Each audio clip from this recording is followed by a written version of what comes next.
Assalamualaikum warahmatullahi wabarakatuh. Utusan dan profesi. Nama saya Rosadi dari Universitas Nahdlatul Ulama, Pak, UNU. Pertanyaan saya terharu ya ketika Pak Ustadz tadi memuji Indonesia. Kenapa Indonesia itu Islamnya itu besar dan aman? Salah satu yang saya catat sini, karena orang Indonesia itu sangat menjunjung tinggi akhlak dari datuk moyangnya, yang saya tangkap seperti itu. Dan itu tidak terjadi di sebagian negara Arab, kata beliau. Bahkan di Yaman sendiri, nah ini yang berkaitan dengan negara Yaman. Yang saya baca tentang Yaman, kenapa sekarang perang? Karena pengikut Houthi itu hampir menguasai Yaman, sehingga diambil alih oleh pemimpinnya kabur ke Arab Saudi, lalu Arab Saudi membombardir Yaman. Kenapa negara Anda tidak berguru ke Indonesia?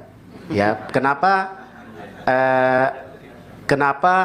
sekolah Anda tidak mempelajari Indonesia untuk menciptakan kedamaian di Timur Tengah?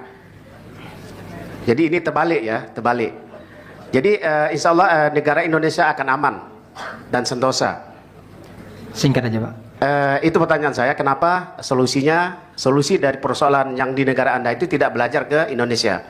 Yang kedua, pertanyaan saya singkat, apa pandangan Al-Mukarram tentang Syiah? Apakah dia itu Islam atau bukan? Terima kasih. Assalamualaikum warahmatullahi wabarakatuh.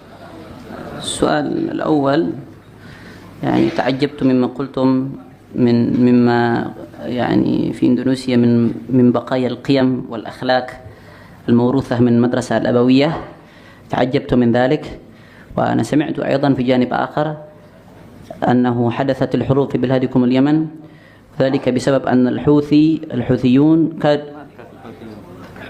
ما ذكرت الاسم هذا هو اللي ذكر.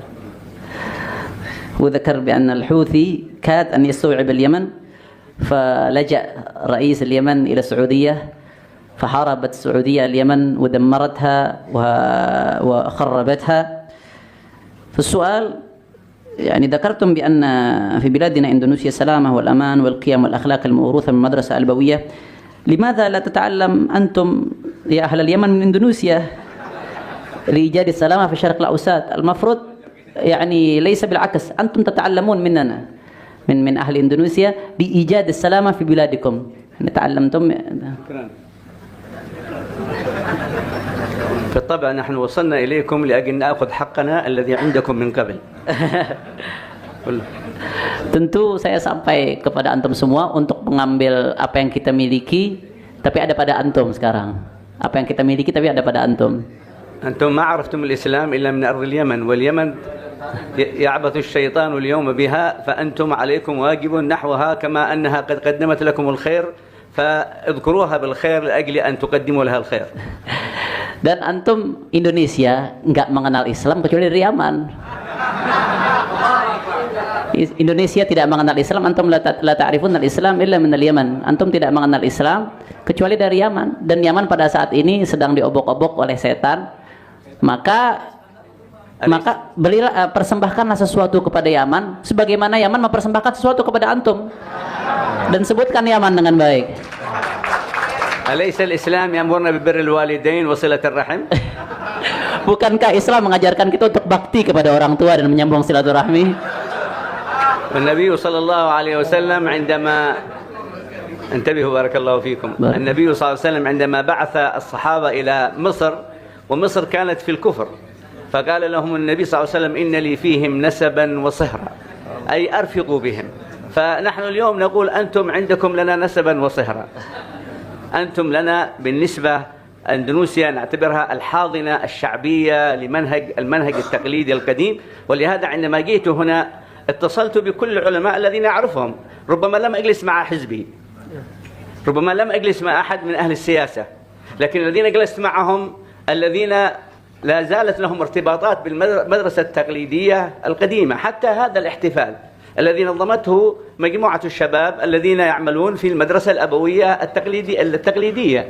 لذلك إذا أراد المجموعة الأخرى الأخوة في نهضة العلماء مثلا الجهات الحزبية نجلس معهم جلسة خاصة ونكون فيها أكثر وضوح، لا مانع من ذلك، لا مانع من ذلك، لأن الدين الإسلامي ليس فيه شيء خفي. والذي يدور هناك سمعته يتكلم عن مسميات، أنا ما أتكلم عن المسميات، لا أذكر فلان ولا أذكر فلان، لا أحب ذلك، لأن هذه مرحلة وحلة معقدة. أنا أتكلم عن ثوابت عامة. فالذي يدور في اليمن ينبغي للذين يحاربون أنفسهم أن يأخذوا درسهم من الذين يحبون أهل البيت، يأخذوا الدرس من أهل البيت، والذين يحاربونهم عليهم أن يأخذوا درسهم من الدين. نحن الآن نعيش حرب من كلا الجهتين. الذين تسمع عنهم الآن يحاربون بعضهم البعض في اليمن، نحن المنتسبين أهل السنة والجماعة والمنتسبين للصوفية كلا الجهتين تحاربنا، أي بمعنى أن الآن جئنا نبحث عن هويتنا فيكم. فاليمن دمرت بسبب الصراع، ونقول لكم لا تكونوا مستعجلين، فإنكم إن لم تنتبهوا سيصل الصراع إليكم، لأن عمل الشيطان يأتي خطوة. يا أيها الذين آمنوا لا تتبعوا خطوات الشيطان. بالطبع نهضة العلماء أنا يسر الله الجلوس مع الإخوان في نهضة العلماء كنا في الشرقية أو في الوسطى، جلسنا مع الإخوان في الشرقية مع بعض الإخوان في نهضة العلماء، وكانت جماعتنا جلسة، لكن للأسف الجلسة التي جلسناها اختلفت مجموعة نهضة العلماء مع بعض العلماء التقليديين في المجلس، وذهب الوقت، كل من الناس يريد أن يسكت الآخر. حتى الحاضرين كانوا فرحين لأن أغلبهم من أصحابنا أن يسكتوا صاحب نهضة العلماء. إذا نحن في مدرسة أهل السنة والجماعة لم نعرف بعضنا البعض، كيف سنعرف الآخرين؟ أنا اليوم أخاطبكم ليس على مشاكل اليمن. اليمن وصلت إلى حالة، والجزيرة العربية وصلت إلى حالة مدمرة. أكلمكم أنتم الآن، لماذا تختلفون أنتم العلماء ولا زالت عندكم الأمور بخير؟ لماذا تصطرعون؟ لماذا تصطدمون؟ انتبهوا، فإن أمامكم مستقبل خطير إذا استمريتم على ذلك. فأنا أحذركم وأنذركم مما سيأتي. وأما ما أنتم عليه ولله الحمد إلى حد ما في النسبة هو أفضل مما في اليمن. ولذلك علينا وعليكم أن ندعو الله أولا أن يصلح اليمن ويصلح هذه الجماعات على مختلف أنواعها، ويجمعهم على هذه الدنيا الذي يصطرعون عليها. هؤلاء يصطرعون على الثروات، هؤلاء يصطرعون على الحكم. والنبي صلى الله عليه وسلم لو كان الحكم عنده مهم لكان استلم الحكم في مكة عندما عرض عليه الكفار وقالوا نضعك علينا ملكا، احكمنا واترك الكلام فيما أنت فيه. لو كان الحكم ذو أهمية لكان أخذه الحسن بن علي ولم يتنازل عنه. كيف يتنازل عن حكم تقتتل عليه الناس وهو يسلمه لبني أمية؟ إذن معنى ذلك أن الحكم هو غطاء لخدمة الأمة. فإذا أنا سأخدم الأمة من غير حكم إذن فلا بأس، ليس هناك مشكلة. أنا سأصل إلى هداية الشعوب من غير ما أكون حزبي، من غير ما أكون صاحب سلطة، فأفعل ذلك لأن الغرض في الحياة الدنيا هي الشعوب. أما الشيطان غرضه في الحياة الدنيا مواقع القرار، فهو دائما يوجد الاصطدام فيها. أما حياة الشعوب ودعوة الإسلام فهي دعوة البسطاء، دعوة الحياة العامة، والحكام جزء منهم والأحزاب جزء من الشعوب. من أين جاءت الأحزاب؟ ولدت الأحزاب لوحدها؟ هي جزء من الشعوب. فلذلك الدعوة الشعبية التي دعا إليها النبي هذه التي ينبغي أن نحييها حتى نعيد التماسك، وندعو الله أن يصلح اليمن وأن يصلح العراق وأن يصلح الشام وأن يصلح مصر وأن يصلح ليبيا وأن يصلح تونس. كل البلدان العربية والإسلامية ترتجف، لم يعد ينفعها الإسلام. فأنا كان ينبغي أن أتعلم في اليمن، فقد تعلمت في اليمن وعلمت في اليمن، وحصل ما حصل من عمل الشيطان. فاليوم نأتي هنا لأجل أن نذكركم وننذركم حتى لا تقعوا فيما وقعوا فيه المسلمون في بلاد العرب وفي جزيرة العرب. حفظكم الله وشكرا للسائل. Tadi ketika bicara tentang hubungan antara Indonesia dan Yaman, Rasulullah SAW ketika mengutus sahabat-sahabatnya ke Mesir, Rasul memerintahkan mereka, sahabatnya, untuk berlemah lembut dengan penduduk Mesir. Apa alasan Nabi SAW? Fa inna li fihim nasaban wa sihra. Karena aku punya hubungan kekerabatan dengan mereka dan ada hubungan periparan dengan mereka, sehingga berlemah lembutlah dengan mereka. Nah, sekarang kami mengatakan Ahlul Yaman kepada antum Indonesia, fa inna li fikum nasaban wa sihra. Antara kita Ahlul Yaman dan orang Indonesia ini ada hubungan kesaudaraan, hubungan kekerabatan, ada hubungan periparan, sihir antara Ahlul Yaman dan Indonesia. Seharusnya antum juga memberikan sumbangsih terhadap apa yang terjadi di Yaman. تزوجنا منهم وتزوجوا منا واختلط الدم بالدم. Nah, orang Indonesia, orang Yaman, datuk-datuk kita menikah dengan orang Indonesia menikah dengan orang Yaman, sehingga darah kita bersatu. Darah dengan darah bersatu, daging dengan daging bersatu, sehingga menjadi satu kesatuan yang tidak bisa dipisahkan. Nah, seharusnya antum juga memberikan sumbangsi yang baik, sebagaimana Rasulullah berpesan kepada sahabatnya ketika mau ke Mesir. Kita juga berpesan kepada antum, kita punya hubungan kekerabatan, punya hubungan periparan, harus memberikan sumbangsi yang baik terhadap apa yang terjadi di Yaman. Dan beliau mengingatkan lagi, ketika berbicara beliau nggak suka nyebut merek. La uhibbul kalam 'anil musammayat. Bahasa gampangnya nggak suka nyebut merek. Jadi bicara secara global, bicara terhadap konsep, metode, pemikiran, pandangan, ideologi, tapi nggak nyebut merek secara spesifik, secara eksplisit. Beliau nggak seperti itu tipenya. Jadi kita selesaikan problem langsung ke substansinya, tanpa perlu menyebut mereknya. Nah, kan kalau kita lihat sekarang di Yaman, kita ini Ahlul Bait. Kalau antum cinta sama Ahlul Bait, kutunan Rasulullah yang merupakan manhaj Ahlul Dzauq, manhajut tasawuf Ahlus Sunnah wal Jamaah. Kita saat ini di Yaman, kita diperangi dari dua sisi. Sisi yang tadi antum sebutkan, dua sisi yang sedang berperang. Ini dua-duanya nggak ada yang memihak ke kita, manhaj Ahlul Bait. Dari sisi A memerangi kita, dari sisi B yang berperang juga memerangi kita.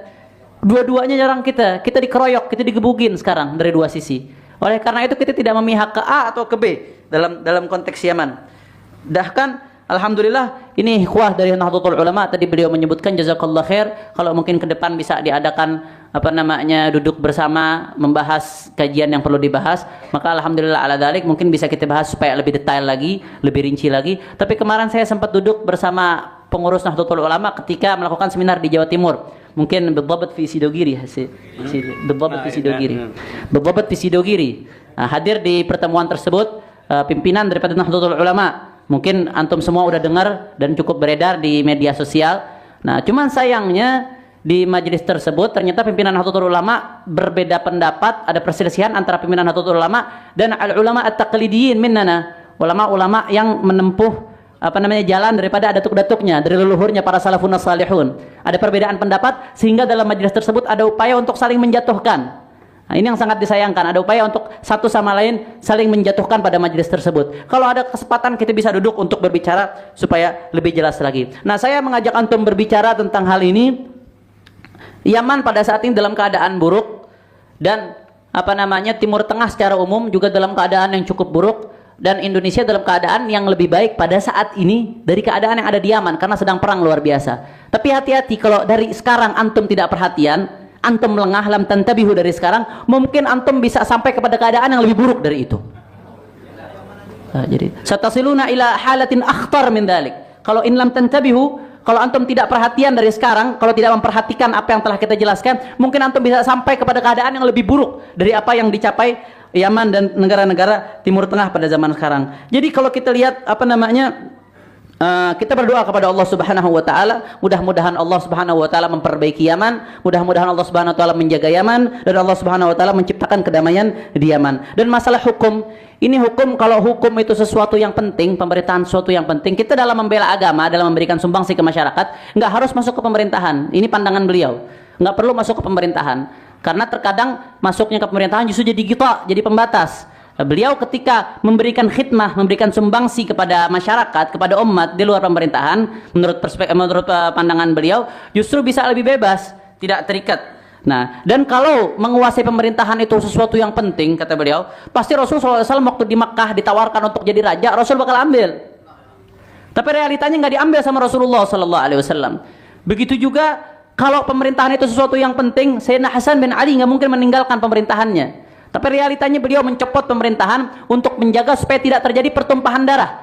Jadi pertikaian untuk mendapatkan pemerintahan ini sangat bahaya. Dan ini adalah tujuan daripada syaitan untuk mengadu domba umat Islam. Jadi bertikai untuk mendapatkan kekuasaan, mendapatkan pemerintahan. Oleh karena itu, mari sama-sama kita rapatkan kembali barisan. Mari sama-sama kita solidkan umat di tengah-tengah krisis yang ada di tengah kita, sehingga kita bersama-sama bisa menghadapi problem yang ada di tengah-tengah kita. السؤال الثاني السؤال الثاني ما رأيكم في الشيعة؟ هم الكفار أم مسلمون؟ استغفر الله.